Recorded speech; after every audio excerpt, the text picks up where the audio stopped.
세월의 강을 건너온 이야기가 다리 위에서 펼쳐진다. 인류의 삶은 길을 따라 통하고 그 길에는 다리가 있었다.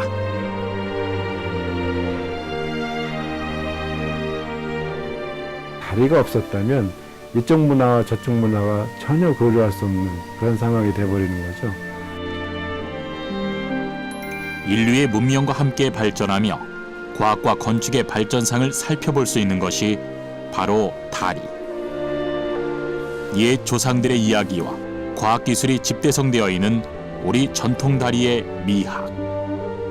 아이디어, 그 조형미 이런 것들이 그 조화롭게 이어졌을 때 지금 같은 만원교와 같은 그러한 그 홍해교 같은 그러한 아름다운 다리를 만들 수가.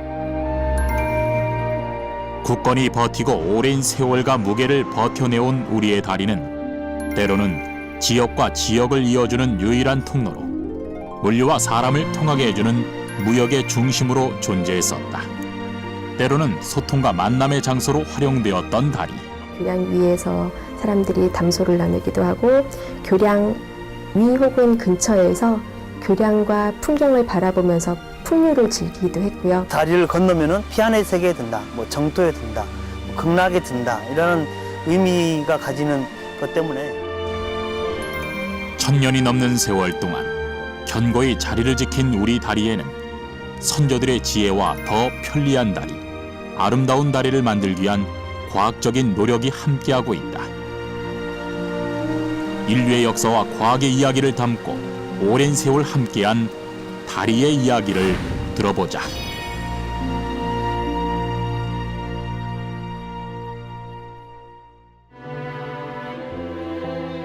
다리는 인류의 역사와 문명의 발달과 함께 발전해 왔다. 이곳과 저곳을 잇기 위해 만든 것이지만 실제로는 사람과 사람을 끈끈하게 이어준 통로였다.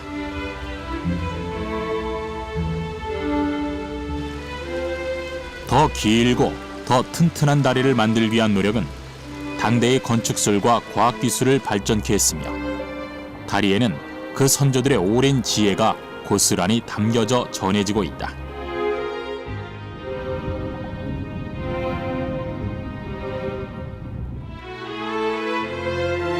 인류의 무게와 역사를 지탱하며 버텨온 다리. 큰 돌 하나를 얹어 강을 건넌 단순한 징검다리에도 과학은 숨어 있다.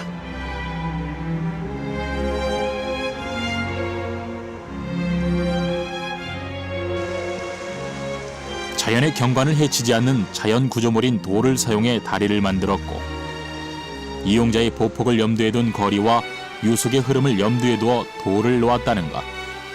넓은 돌 하나로 다리를 만든 널돌 다리도 보기에는 단순하지만 나름의 축조 방식을 가지고 있다. 단순하고 원시적인 돌다리라고 생각하기 쉽지만 축조 방식에 따라 1000년이 지나도 그 원형 그대로 거센 물살에 살아남은 다리도 있다. 바로 진천농교다.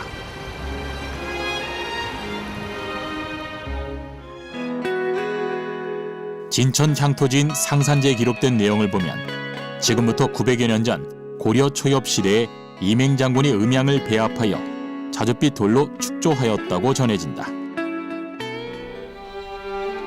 1000년의 세월을 버틸 수 있었던 진천 농교의 힘은 무엇이었을까? 과학적 공법의 우수함을 짐작하게 할 만큼 특이한 양식으로 짜여져 있다. 작은 돌을 물고기 비늘처럼 쌓아 올린 후 진의 모양을 본떠 길게 늘여 만들어졌으며 총 28칸의 마디 모양으로 이루어져 있다. 작은 낙석으로 다리를 쌓은 방법이나 다리가 떠내려가지 않도록 축조한 기술이 전국적으로 유례가 없으며 동양에서 가장 오래된 다리로 평가받는다. 농교라고 그 이름이 붙은 거는 이 농이라는 게 싹타는 의미가 있어요. 그래서 돌을 자연석을 차곡차곡 싸서 교각을 만들었기 때문에 농교라는 이름이 붙게 된 거고요. 그 농교는 주로 보부상들이라든지 상인들이 이동 통로상에 있는 다리였었거든요. 그러니까 일반 그 농가에서 이용하는 다리하고 달리 주로 이제 육로 교통로상에 있었던 다리다, 그렇게 보시면 되는데, 진천농교의 모습을 자세히 살펴보면 돌을 쌓음에 있어 돌뿌리를 서로 맞물려서 아주 견고하게 축조되었고 교각 사이로 물이 빠져나가도록 만들어져 물의 흐름을 이겨낼 수 있게 설계되었다. 자연에 맞서지 않고 어울리도록 한 선조들의 지혜로운 건축술. 그 원리 때문에 진천농교는 천년이라는 세월을 견뎌올 수 있었다. 진천농교의 석축은 유선형으로 설계되어 있어서 기본적으로 물의 저항을 덜 받도록 만들어져 있고, 이 같은 석축을 이어붙여 물살이 다리 사이로 자연스럽게 빠져나가도록 했다. 이렇게 빠져나온 물들은 다리에 부담을 주지 않고 자연스럽게 흘러나가 또 다른 강물로 스며든다. 자연을 거스르지 않으면서도 현명하게 이겨낸 진천농교의 건축기술. 구조가 잠옷 허술해 보이지만 장마물이 넘칠 때면 자연스레 다리 위로 흘러 물을 거스르지 않았고, 노한 파도와 노한 물결 속에서도 일찍이 하나의 돌도 달아나지 않았다. 진천 농다리 같은 경우 물살이 셈에도 불구하고 또 교량 자체가 굉장히 성글성글하게 놓여 있음에도 불구하고 아직까지 안 떠내려간 굉장히 신기술이라고 박수를 보내는 그런 다리인데요. 대부분 동네에 놓인 징검다리는 한번 홍수 나면은 여기 있던 다리가 저기로 가 있기도 하고, 특히 징검다리 같은 경우는 이 다리가 저쪽 가 있어서 다시 가져와서 여기 끼워넣는다거나, 이 물의 흐름에 대해서 저항을 최소한도로 줄여준 거고, 그 교각이 규모가 꽤 커서 웬만한 물이 오더라도 징검다리 돌아나는 것보다는 훨씬 저항이 크기 때문에 유실되지 않죠. 표면이 거친 돌을 물고기 비늘처럼 서로 맞물리게 쌓고 그 사이에 작은 돌을 채워넣은 설계구조. 물의 저항을 자연스럽게 이겨낼 수 있었던 이런 방식의 구조는 진천농교가 천년 세월에도 거뜬히 원형을 유지할 수 있는 힘이 되었다.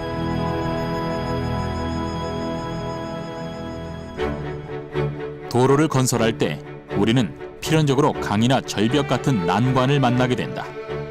이때 자연을 극복하고 강을 건너 길을 내고자 할 때 만들어지는 것이 바로 다리다.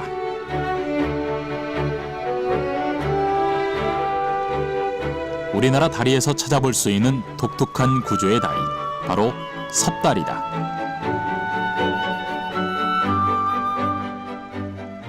다리를 놓고 그 위에다가 놀다리를 놓고, 그 놀다리라는 것이 이제 통나무로 되어 있기 때문에 그 바닥이 평평하지 않습니다. 그러다 보니까 거기다가 흙을 깔고 그 위를 건너다니게 돼서 기초 공사를 하지 않고 그 나무를 잘라서 강 바닥에 그대로 이제 얹혀지는 다리의 형태를 가지고 있고요.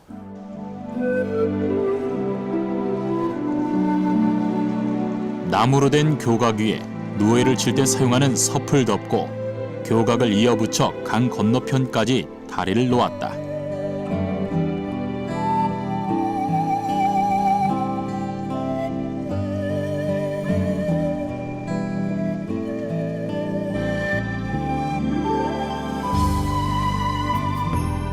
우리 선조들이 튼튼한 돌다리 대신 섭다리를 만든 이유는 그 축조 방식과 해체가 수월했기 때문이다.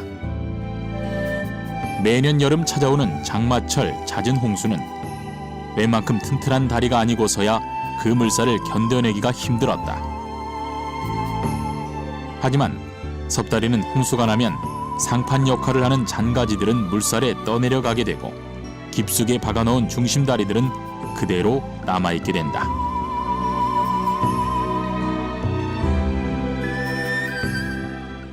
교량 상판하고 물고 있는 정도의 그 구조적인 버팀에서 물의 힘을 견뎌줘야 되는데, 수량이 낮을 때는 저항이 굉장히 작지만 위로 올라갈수록 이 저항의 강도는 훨씬 더 세지거든요. 그러니까 홍수가 나서 수량이 많아졌을 경우에는 정말 버틸 수 없을 정도의 횡력을 받기 때문에 거기서 이제 교각 자체가 무너지니까 다리가 당연히 꺼질 수밖에 없는 상황이죠. 교량을 놓으면 자꾸 이제 쓸려가고 또 쓸려가고 하니까 그걸 또 축제로까지 발전시켜서 자, 우리 모두의 교량이다, 같이 만들자 하면서 더 공공성을 강조하기도 했고요. 우리 선조들은 허물 수밖에 없는 약한 다리를 그저 버려야 하는 다리로만 보지 않았다. 섭다리를 함께 세우고 허물며 축제를 벌였고, 이 축제를 통해 다리를 밟고 지나가는 모든 이들과 함께하는 마음을 즐기는 여유를 보였다. 물이 넘치면 잠겼던 징검다리, 장마철이 오면 허물어질 수밖에 없었던 섭다리. 선조들은 고민했다. 더 튼튼한 다리는 없을까? 더 안전하고 오래가는 다리는 없을까? 강화산성 서문 옆에 있는 석수문에서 과학적인 다리 건축에 대한 선조들의 노력을 찾아볼 수 있다.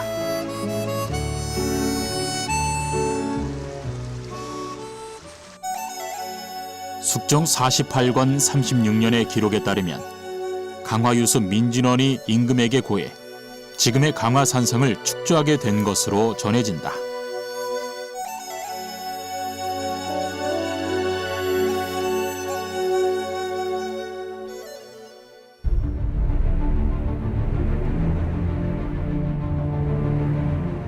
적을 방어하기 위한 산성이기 때문에 막도를 쌓은 성벽과 성벽 위에 적을 살피고 적이 쳐들어왔을 때 방어를 하기 위한 설계 구조가 있다는 것을 볼 수가 있다.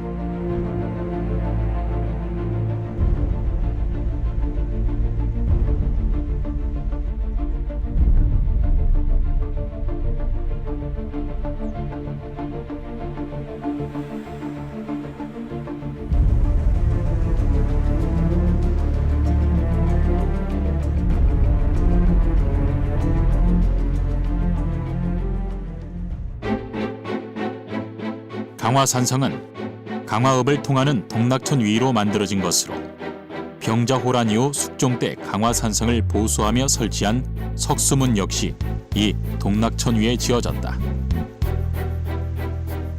조선시대의 토목기술을 살펴볼 수 있는 강화 석수문. 잘 다듬어진 화강석으로 만든 3개의 아치로 이루어진 이 수문은 군사적으로도 중요한 역할을 하였는데 수문과 성벽의 역할을 동시에 하는 다리로 견고함이 생명이었고 이를 위해 홍해교의 형식이 채택되었다.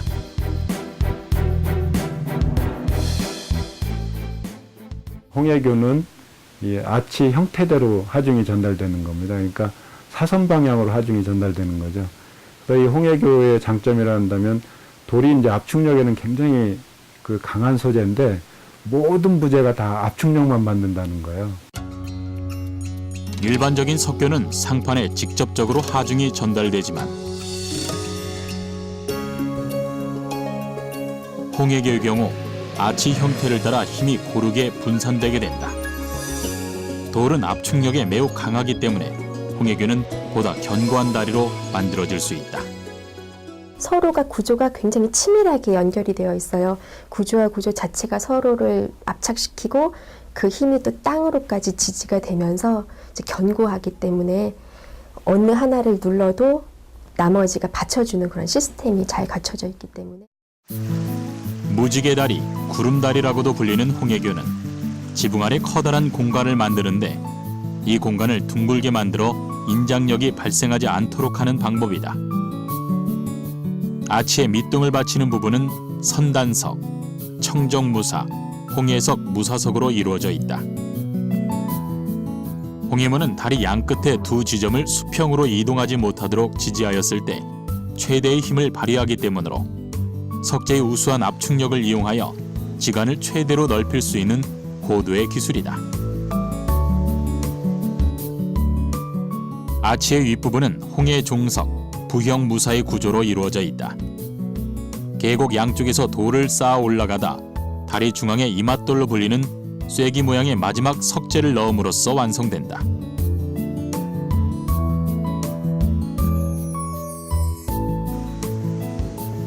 완성된 홍해교는 마치 둥글게 계곡 위에 떠 있는 모습인데 이맛돌만 빠져나가지 않으면 홍해교는 절대로 무너지지 않는다.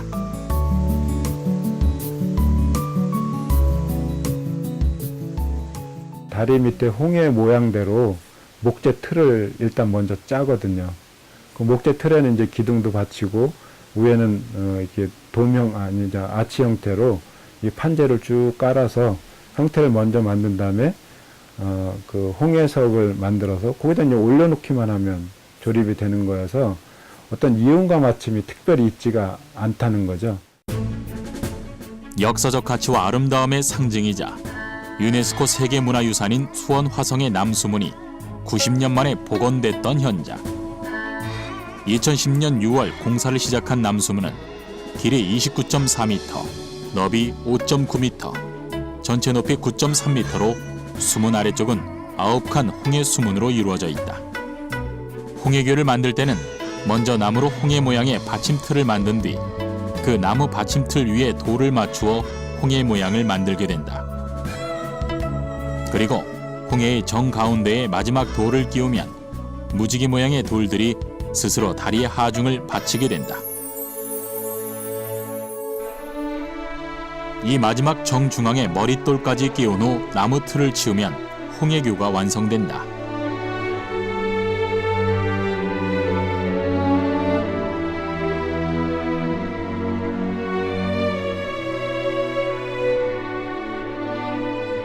경기도 안양시 만안구에 있는 만안교.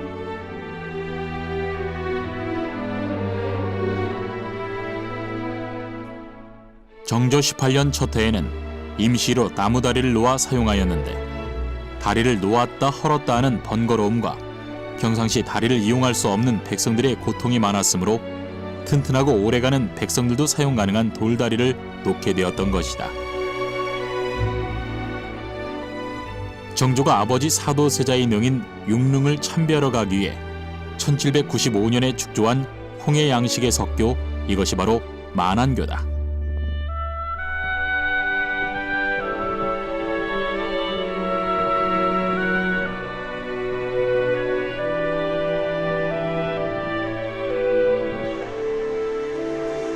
정조 주기 기간 동안 아버지의 무덤을 찾은 건 무려 12차례. 때마다 수백에서 수천 명에 이르는 화산 능행차 행렬을 위해 잦은 행차 때마다 다리를 놓고 철거하는 것이 번거롭다고 생각한 정조. 아버지를 향한 효심과 백성을 생각하는 마음으로 만들어진 것이 바로 이 만안교다.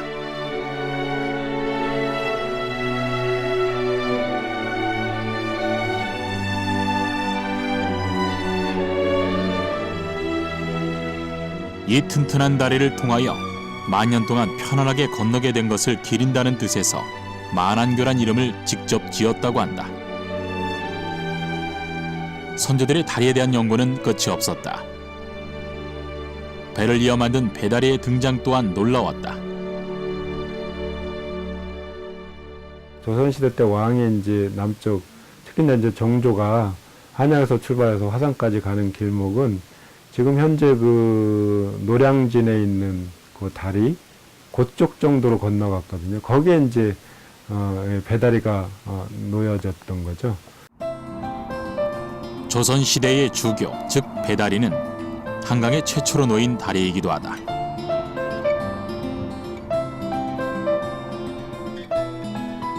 선왕의 능을 참배하는 왕의 도강을 위해 배를 밧줄로 엮어 만든 임시다리인 배다리는 당시 강폭이 좁으면서도 물의 흐름이 빠르지 않고 수심도 깊은 노들나루에 만들어졌다.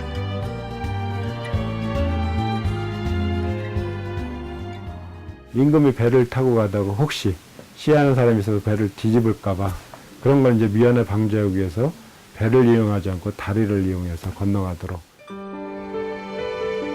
원행 한 달 전인 1795년 2월 13일에 노량진에 배다리를 설치하는 공사가 시작되어 24일에 끝났는데 다리를 설치하는 작업에만 열흘이 걸렸을 정도였다.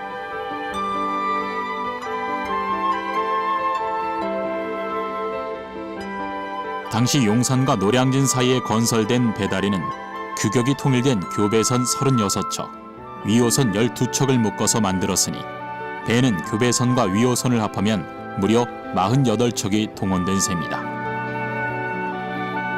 정약용의 주교 진화에는 이 같은 배다리를 찬양하는 노래가 실려 있다.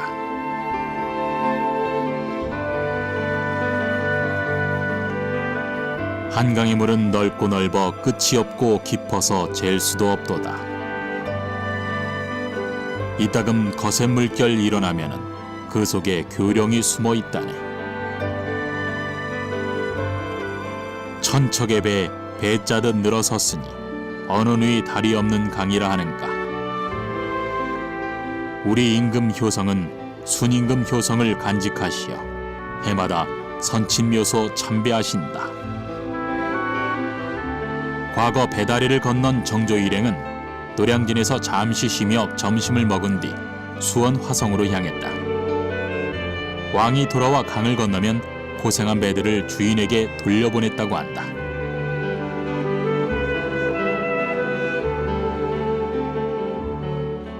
모든 다리는 강과 길을 건너고자 하는 인간의 의지에서 비롯되었다. 하지만 단순히 길을 건너기 위한 구조물이 아니라 때로는 아비를 생각하는 효심이 백성을 아끼는 왕의 마음이 담겨져 있다. 선조들의 노력과 기술, 이야기가 담긴 우리 전통 다리는 다양한 형태로 발전해 나갔다. 다리 위에 지붕을 얹어 앉을 수 있는 공간을 마련한 누교의 형태는 다리가 주는 새로운 공간 활용의 모습이다. 누교라는 것은 형태적으로 지붕이 갖춰져 있습니다. 그리고 자세히 들여다보면 그 교면 위에 앉아 있을 수 있는 공간들도 배려해 놓은 그런 경우를 볼 수가 있어요. 지붕이 갖춰졌다라는 것은 머무를 수 있는 공간이다라는 것을 의미합니다. 조선시대 수교에 놓인 누교는 수로측으로 시야가 개방되었는데 사람들이 그 위에 서서 혹은 앉아서 자연 경관을 감상할 수 있도록 설계되었다. 또한 다리 위에 누각을 지었지만 도드라지지 않으면서 자연과 어우러지는 모습을 보여주었다.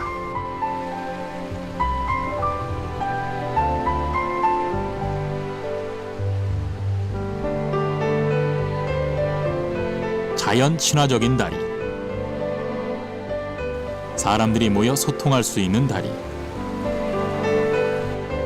누교의 이런 특징들이 일반 징검다리나 석교, 평교 등 다른 여타의 다리와 차별화되는 점이기도 하다.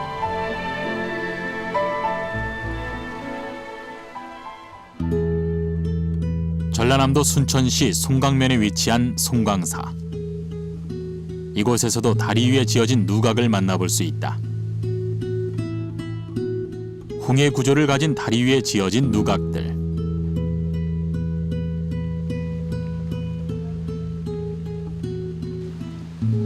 몸과 마음이 깃털처럼 가벼워져 신선이 된다는 우화각. 예로부터 물소리, 바람소리가 끊이지 않고 맑은 계곡에 비친 누각과 고목의 풍광이 빼어나 우화청풍이라 하여 송광사의 8경 중 하나로 손꼽히고 있다. 누각은 시인들이 모여 아름다운 경관을 즐기며 시를 논하는 곳이기도 했다. 1800년대, 1600년대 시인들이 써놓은 글이 있습니다. 그리고 실제로 지금 여기가 텅 비어 있는데 여기 비어 있는 데는 송광사 내팔경, 송광사 외팔경의 시가 적어져 있었어요. 근데 2008년도에 어떤 사건에 의해서 누가 가져가려는 거를 잡아가지고 지금 박물관에 수장을 해놨습니다. 그러니까 여러분들이 사실 여기 이 장소가 송광사에서는 가장 아름다운 장소라고. 사람들이 모여 이야기를 나눌 수 있는 다리, 서로 소통하고 주변의 자연을 즐길 수 있는 공간. 누교의 탄생으로 다리는 단순히 강과 길을 건너는 곳이 아니라 다리 위에 모여 함께할 수 있는 공간으로 거듭날 수 있었다. 현존하는 조선시대의 다리 중 가장 긴 다리라는 살고지 다리도 오랜 역사의 무게를 감당해온 튼튼한 다리다. 건설 당시 다리 이름은 제반교. 단단하기가 반석 같다고 해서 붙여진 이름이다. 다리의 길이 무려 총 78m, 넓이는 6m에 이르러 가마 2대가 비켜가고도 남을 넓이였다. 우선 사회가 점점 발달하면서 사람이 단순히 이쪽에서 이쪽을 넘어가고 싶다라는 욕망보다는 마차도 이동을 해야겠고 또 마차가 실은 물량, 식량 그리고 거국적으로는 큰 행렬도 한번 지나가야겠고 이렇게 사회적인 요청, 요구에 의해서 교량의 사이즈가 커질 수밖에 없었을 것 같아요. 긴 판석이나 장대석을 연결해 깔아놓은 평석교라고도 하는데 조선 전기 교량 기술을 잘 표현한 다리로 평가받는다. 더 많은 사람이 건너가야 하고 더 많은 짐을 옮기기 위해서 더 튼튼해지기 시작한 다리. 선조들은 튼튼한 다리, 무너지지 않는 세월을 이겨낼 다리를 만들기 위해 고심해왔고 다리의 발전과 더불어 건축 기술과 과학 기술도 발전할 수 있었다. 그렇다면 튼튼한 돌다리를 만들기 위해서 우리 선조들은 어떤 고민을 했을까? 멍에석 위에다가 일정한 장대석을 걸치고 그 사이 이제 판석을 건너질러서 다리를 놓게 되는 거죠. 마치 그 위에를 보면 우물마루처럼 패턴이 그렇게 생겨 있죠. 아마 그런 그 마루를 놓는 기법 같은 것들이 이 교량하고 되게 서로 교류가 있었지 않았는가, 그 패턴을 보면 이해할 수가 있는 거죠. 다리 건축 기술이 발전하며 전통 마루를 놓는 방법을 다리에도 적용한 것이다. 교면이라고 하는 상부의 큰 판재가 커지면 커질수록, 그리고 두꺼워지면 두꺼워질수록 하부를 받치는 그 기둥 부분에 해당하는 교각 부분도 조금 두꺼워진다거나 강도가 큰 그러한 석재를, 우리나라 같은 경우는 대부분 지역에 화강석을 썼는데요. 그러한 부분들로서 두께와 길이, 폭을 조정을 해줘야 되고요.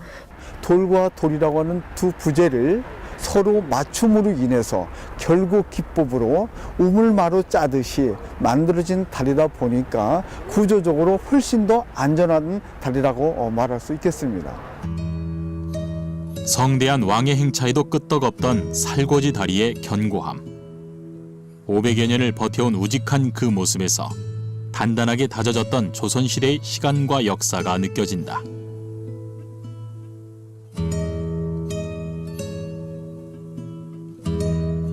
원시적인 다리가 과학적인 모양새를 갖추게 되었고 엄청난 무게를 감당할 만큼 튼튼해졌다. 다리는 사람들의 일상을 함께하기 시작했으며 왕의 행차를 위해 만들어졌던 돌다리들은 더욱 많은 백성들이 이용할 수 있게 되며 그 쓰임새가 넓어지기 시작했다.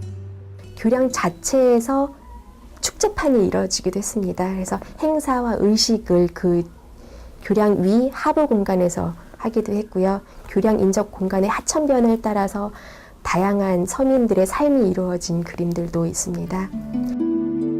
과거 조선은 문화의 중흥기를 이루며 다리 건설에 대한 필요성이 본격화되던 시기였다. 다리 건설을 위한 관청이 생기고 다리 기술자들과 석공들이 모여들 만큼 다리는 사람들에게 필요한 존재였다. 그리고 과거 도성에는 수많은 다리들이 존재했다. 무엇 때문에 그토록 많은 다리가 도심 안에 있었던 것일까?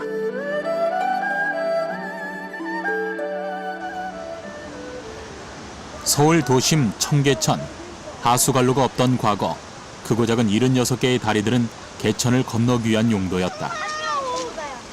청계천을 중심으로 이어진 강은 백성들의 불편을 야기했고 이를 없애기 위해 크고 작은 도성 안의 다리들이 생겨나게 된 것이다. 수표교가 만들어진 이유도 크게 다르지 않다. 조선시대 한성부의 한복판을 가로질러 흘러내린 청계천에는 많은 다리가 놓여 있었다.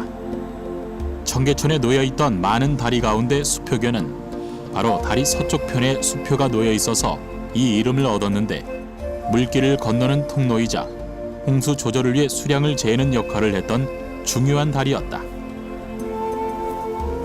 수표교는 다리 앞쪽 하천 바닥에 눈금을 새긴 돌기둥을 세우고 그 기둥에 10척까지 눈금을 그어 불어나는 물의 양을 측정하였으며 돌다리의 교각에 경진지평이라는 글씨를 새겨 수준으로 삼았다.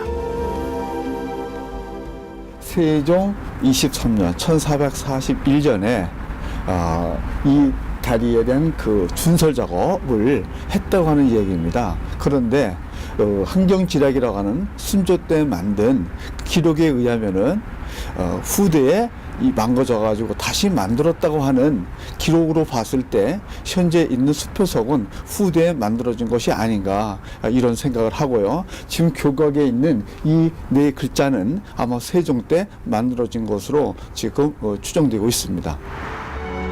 다리 곳곳에 남아있는 정예 계조, 무자 금영 계조 등의 글씨들은 500여 년 동안에 걸쳐 여러 차례 수축되었음을 알 수 있다. 선조실록 제4권 선조 3년에 이르면 이달 14일 비가 내려 수표교의 수심이 6척 4촌입니다라고 예조가 아래였다는 기록이 남아있어 수표교의 역할을 짐작할 수 있다. 수표교에 자리한 수표는 개천의 수심을 측정하는 기둥으로 간단한 구조물이지만 수표를 설치하고 운영하는 과정을 되짚어보면 조선시대 도성의 치수 통제 시스템을 찾아볼 수 있다. 물이 차오르게 되면 기둥에 새겨진 글자들이 물에 잠기게 되고 이를 통해 수심을 측정했던 것이다. 서울 장안에 물들이 전부 다 청계천을 통해서 한강으로 나가다 보니까 그 다리라든가 그 청계천의 의미가 상당히 중요한 역할을 이제 했던 거죠. 그 장안에 모여드는 물이 전부 다 그 통해서 한강으로 빠져나가다 보니까 그 조절하는 그런 역할 같은 것들이 꼭 필요했었습니다. 그것을 이제 수표교가 이제 담당했던 거죠. 서양인이 한국을 그린 최초의 그림으로 추정되는 고종의 행렬에도 우리 옛다리의 모습이 보인다. 다리는 우리에게 물을 다스리고 물을 건너고 사람과 사람이 만나고 소통하는 존재였던 것이었다.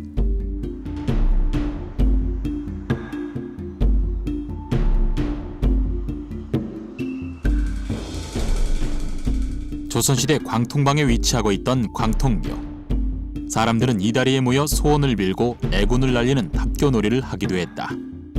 정월 대보름 때 뭐 어떤 그 세시풍속처럼 이렇게 1년에 뭐 일종의 행사죠. 예를 들어서 뭐 다리를 이게 한번 밟으면은 뭐 다리에 병이 낫는다거나 뭐 2번 하면은 뭐 장수 무병한다거나 뭐 3번 이렇게 하게 되면 뭐 승천해서 극락세계를 간다거나.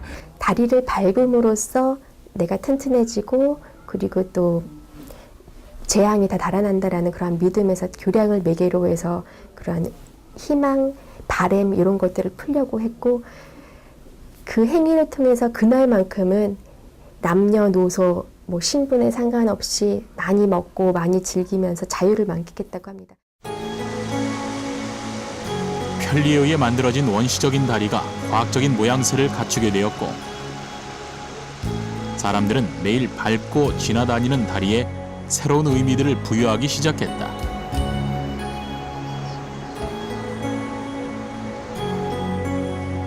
바로 다리에 소망과 의미를 부여한 것이다.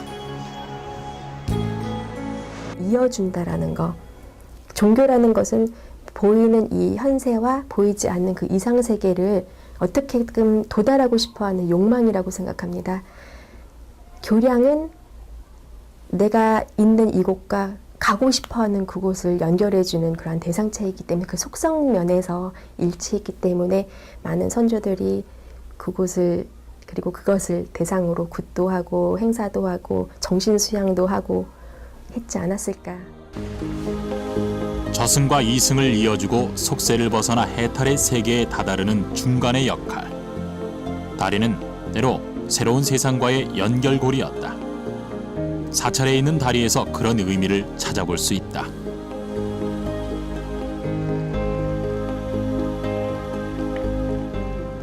그 다리 자체가 부처님이 가르침이다 이렇죠. 우리 건너가게 되면 이제 저쪽 나라, 즉 행복의 세계, 괴로움이 다 사라진 세계, 즉 해탈이라는 거 벗어난다 이 말이거든요. 어디서부터 벗어나느냐? 괴로움에서 벗어나는 다리다. 사바세계 쪽에서 괴로움에 시달리다가 불법을 만나서 건너가게 되면 저쪽 나라, 즉 행복의 세계가 있다. 다리는 부처님 가르침을 뜻하는 것이고 건너가면 괴로움에서 벗어나는 곳이 된다는 것이다. 일반적인 교량으로 설명하자면 단순히 건너는 실용적 목적이 있겠지만 불교에 들어온 교량은 극락과 속세를 연결하는 의미를 지니게 된 것이다. 문명과 과학기술의 집대성인 다리, 때로는 소통의 장소였고 때로는 속세와 피안을 이어주는 매개체이기도 했다. 하지만 다리의 무엇보다 중요한 기능은 바로 사람과 사람, 마을과 마을을 이어주는 것, 외따로 떨어진 곳이 연결되도록 이어주는 것이다. 물 위에 떠있는 섬마을, 영주 무섬마을의 외나무 다리 역시 그러한 다리다.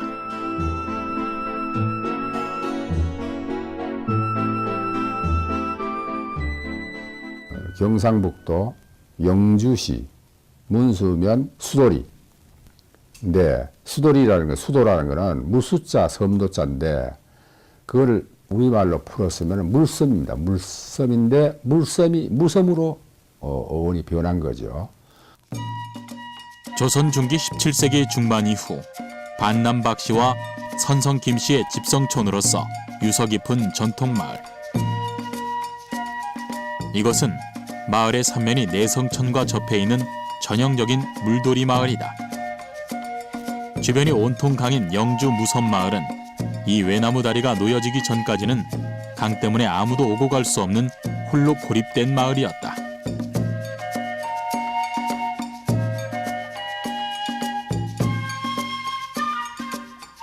외따로 떨어져 있는 마을과 세상 바깥을 잇던 것은 외나무 다리였다. 무섬마을로 들고 나는 시작과 끝을 보아온 외나무 다리. 수백 년의 시간을 지나 여전히 무섬마을의 안과 밖을 잇고 있다. 살아서 시집 올 때 타고 들어온 가마 타고 들어온 다리가 죽어서는 상해를 타고 건너갔다 이거죠. 그러니까 우리 마을을 떠나는 사람도 외지에 가 있다가 고향을 들어올 때는 저 다리를 타고 들어오고 저 다리를 타고 건너갔죠. 그러니까 그 다리는 우리의 일상 문화에서 늘 추억에 남아 있고 항상 그 다리는 우리 마을이 존재하는 한 항상 그 우리의 추억 과거사에 묻혀 있는 다리죠.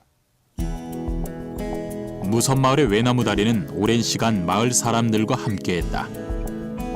마을 밖으로 나가는 대문이었으며 건널 수 없는 강을 건너게 해준 든든한 친구 같고 동지 같은 존재였다. 원수는 외나무 다리에서 만난다고 했던가. 하지만 우리 선조들은 외나무 다리에도 여유와 배려를 심었다. 하나뿐인 다리 위에서도 서로 피해갈 수 있는 공간을 마련했던 선조들의 지혜. 우리의 옛 다리는 사람과 사람을 잇고 세상과 소통하며 서로를 배려하고 감싸 안을 줄 아는 따뜻한 다리였다. 단순히 강을 건너는 것이 아니라 사람들은 다리를 밟고 강은 건너며 새로운 세상과 만나왔다. 덕분에 물자가 교류되고 문명이 발전했고 사람들은 다리를 통해 속세를 벗어나 이상향을 꿈꾸기도 한 것이다.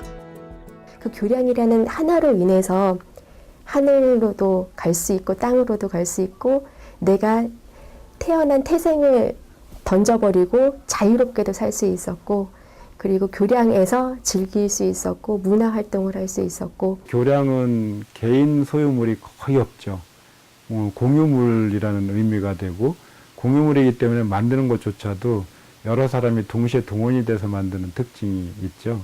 그래서 이거는 사회적 그 기반 시설이면서 사회적 구조물이기 때문에 제가 봤을 때는 이게 교량이라는 게 그런 특성을 가지고 있어서 어떻게 보면 고대 사회에서도 그런 거 사회를 결속하는 역할, 또 이제 남에 대한 배려랄지 편안하게 이렇게 건너올 수 있게 한다는 그런 의미.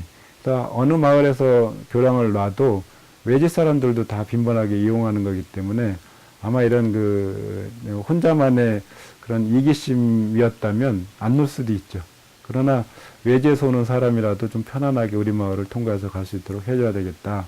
이런 아마 그 홍익인간적 개념도 교량에는 들어가 있었다고 볼 수가 있겠습니다. 인류의 삶은 길을 따라 통하고 그 길에는 다리가 있었다. 지역과 지역을 이어 물류와 사람을 통하게 해주는 다리는 단순한 건축물 그 이상이었다. 사람을 생각하고 문화를 이어주던 다리. 과거 우리 선조들은 다리를 통해 소원을 빌었고 새로운 세상을 꿈꾸었으며 소통하고 발전했다.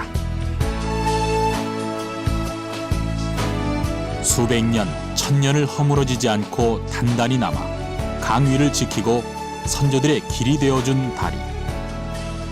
우리 선조들은 이 다리를 밟으며 새로운 세상을 열어왔다. 이제 우리의 옛 다리를 단순한 다리가 아니라 우리 민족의 정신과 숨결이 된 상징으로 바라봐야 할 때가 아닐까.